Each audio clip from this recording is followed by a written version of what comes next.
Bueno, en este momento vamos a hablar sobre la historia de la guitarra.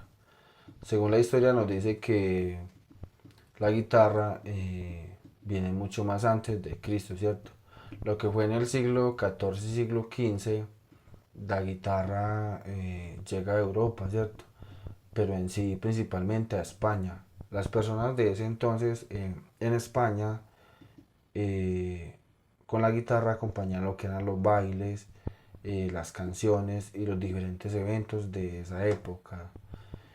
Eh, ya lo que fue en el siglo XVI aparece la guitarra renacentista, con una forma pues mucho más larga y con una caja de resonancia mucho más grande, donde ya se ve como una guitarra mucho más moderna, ¿cierto?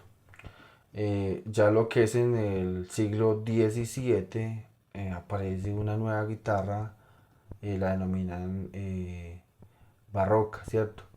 Donde es una guitarra que se populariza mucho más en toda Europa y se convierte en un instrumento solista y mucho más importante en esa época, ¿cierto?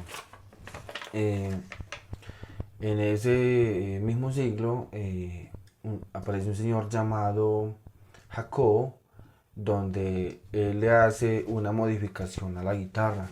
Él lo que hace es agregarle una cuerda más para darle pues unas mejores condiciones sonoras a la misma. Es lo que hace este señor.